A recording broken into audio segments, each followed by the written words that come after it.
Bumuhos man ang malakas na ulan bago nagsimula ang 5 buwan isang sigaw, Free Duterte Peace Rally, pero hindi nagpatinag ang mga Duterte supporter hanggang sa natapos ang nasabing pagtitipon. Kasama sila sa milyon-milyong Pilipino na patuloy na nananawagan para sa kalayaan ng dating Pangulong Rodrigo Roa Duterte na nananatili sa ICC Detention Facility sa The Hague simula pa noong Marso. Ilan sa mga taga-suporta, political vloggers, singers at artists ang nagtungo sa Coastal Road Bazaar area sa Davao City. Naniniwala sila na politika lamang at walang katotohanan ang mga paratang laban sa dating Pangulo. Pero tanaw na ko murag karon ang pinakamingaw na kadayawan. Karon pa wala katambong si Tatay Digong. First time. Anyway, atong sugdan ni nganong nangninggit man atora. Atong sugdan ni ngano napriso man si Tatay Digong. Ang tinuod ani politika lang, no? Gusto sila magdugay sa ilahang pwesto. Naghimo sila PI, kay hinungdo mo sa PI, People's Initiative.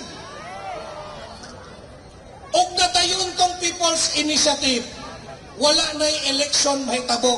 Sila-sila lang dito sa Kongreso mamili o Prime Minister. Wa mo sugot si Tatay Digong, ni barog si Tatay Digong.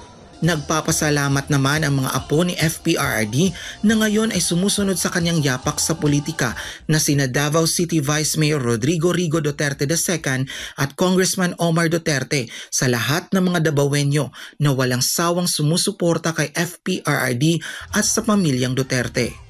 Personal ko ni Anhe dire kay gusto yun ako personal magpasalamat sa inyo ha na naghatag og dugma og suporta o niya naghatag po og oras para makaadto diri. Salamat jud kaayo.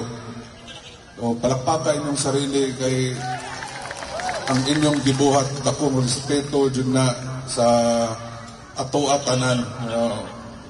O niya sakit man huna-hunaon na 5 months na naka-detain, illegally detained si Presidente Rudy sa The Hague. Pero magpasalamat gyapon ni pamilya Duterte kay kamutanan nga naa diri karon. Sukad-sukad wala jud ninyo mi gibiyaan.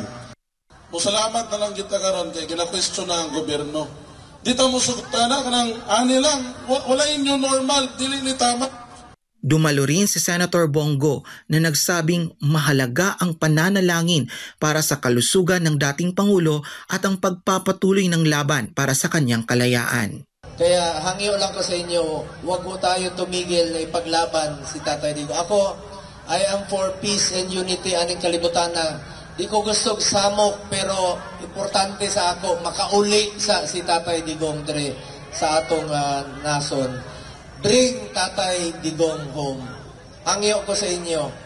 Siya kita. Duterte! Duterte! Duterte! Duterte! Duterte! Duterte! Duterte! Isa sa mga tampok ng pagtitipon ang drone formation sa Himpapawid na nagpakita ng mukha ng dating Pangulo at ang mensaheng, "We will never stop until he is home."